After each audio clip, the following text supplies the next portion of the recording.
Hello there, and welcome to the Grammar State Fair. So, we're going to begin with this video as just a kind of review so you are ready to go once you get to school and be in the classroom. So, instructions here are really pinpointed towards an online interactive slides, but right now we are not going to do that. We're just going to review and we'll do it on paper, okay? So, the very first thing in our set of review is our prepositions. A preposition is a word that shows relationship between a noun or a pronoun and another word in the sentence. Usually, I feel like they really talk about direction. So, for example, the tip on this paper says, think of anywhere a ring can be thrown at a fair. So, we're going to say things like maybe, you threw the ring and it went around somewhere, or maybe you tried to throw it and then it went behind you. Okay, so these are things that are directional more often than not. And then a prepositional in a noun that follows it is called a prepositional phrase. So snow still covered the farm in late April. So the word April is actually the object, and of course the word late is the adjective that describes when exactly in April, but your object noun is really April right here. So you can say snow still covered the farm in April, but if you want it to be more specific, you add in that adjective and it will be in late April. So we're going to go ahead and go to the next one where we have our conjunctions. So conjunctions are words that connects. Okay, so we have coordinating conjunctions, which are and, but, or, nor, and yet. They usually connect similar words or group of words. So for example, if you say, do you prefer the Ferris wheel or the roller coaster? There is a similarity there, right? Because the Ferris wheel and the roller coaster can be found in an amusement park or at a fairground. Therefore, they have similarities.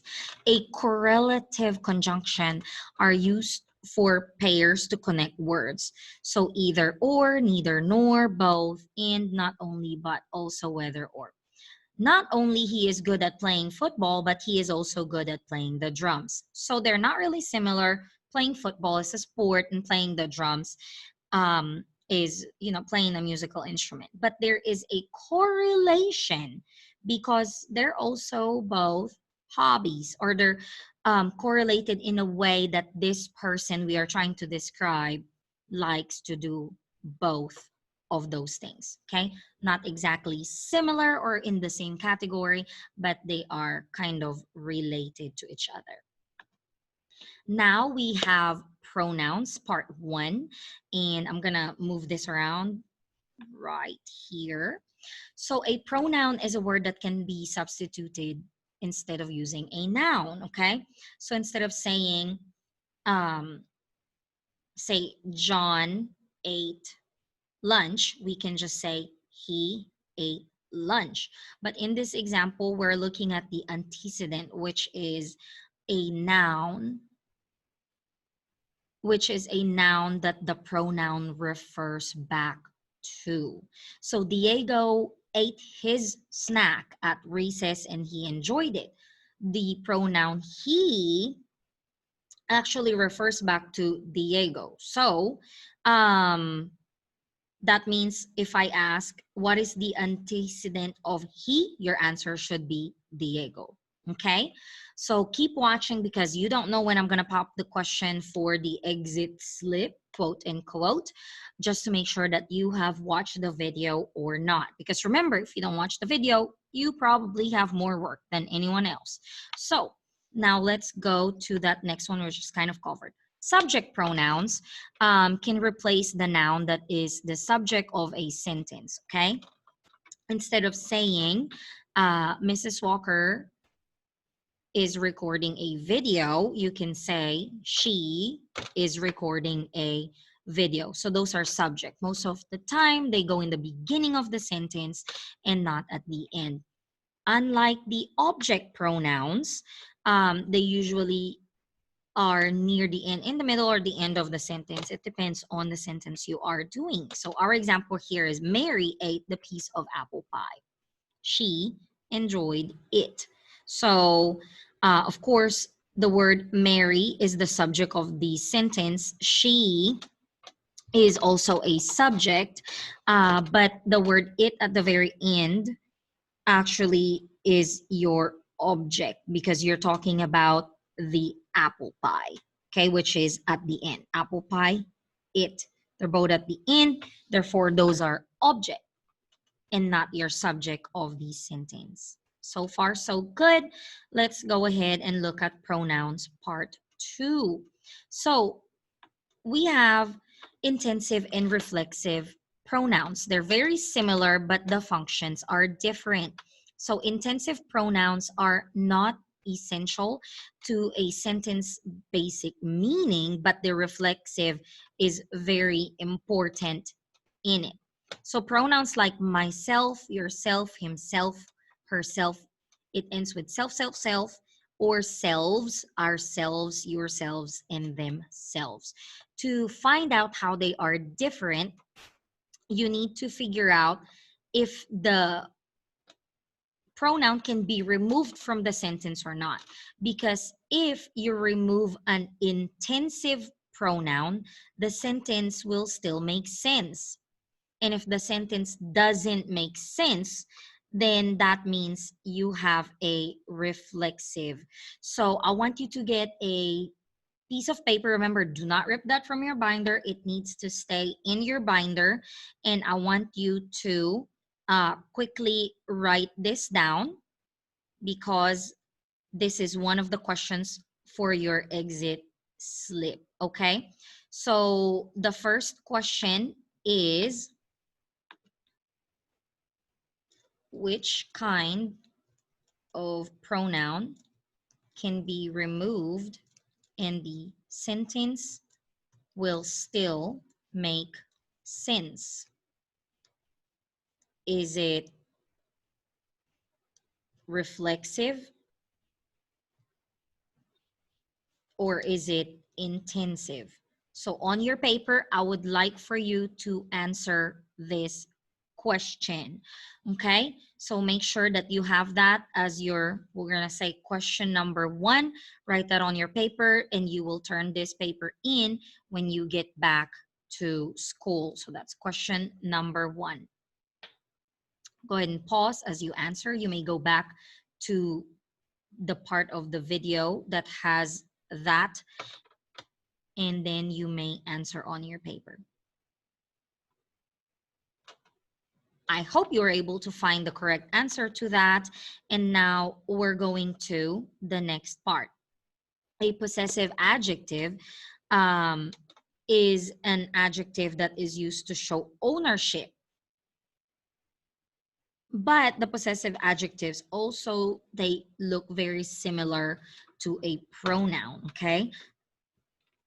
So we have my, our, your, his, her, it's, and their. A possessive pronoun, on the other hand, indicates that something belongs to someone, okay? So if it's an adjective, it goes before the noun. For example, you're going to say, my notebook. Notebook is your noun, and the word my, because it's before the noun, that is an adjective. But if you have it at the end of the sentence, that notebook, notebook is your subject and your noun, is mine, it's at the end. That means it's a possessive pronoun. Okay, so here is your next question. So on the same paper that you have right now, okay, question number 2. Why is it 1? Number 2. Okay, I'm just gonna do that. I'm not gonna put a period. Okay, question number 2.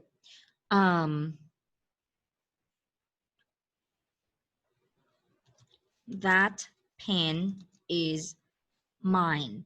Is the word mine a possessive adjective or is it a possessive pronoun? Please write that on your paper and answer that question. And your question number 3, will be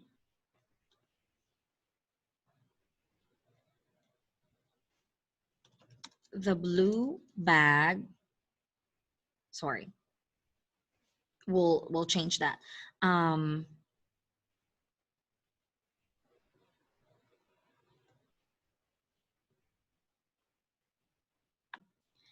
So that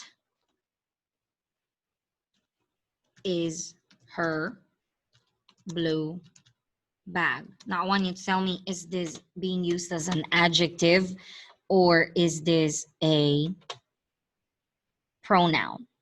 So again, you can rewind as long as you are answering the question. So that's question 3 and 4. Hopefully you get that answer in, and we're going back to the slides. So again, the clue is if it's an adjective, the adjective goes before the noun, but if it's a pronoun, mine, ours, yours, his, hers, its, and theirs, the noun usually comes first before that pronoun. So let's go on to the next slide. We have verb tenses.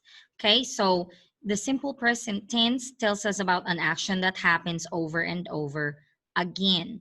So you can say state fairs usually occur in the summer or early fall. You can see right here that the word state fair actually ends in an S, making that plural, because when your subject is plural, your verb does not have an S.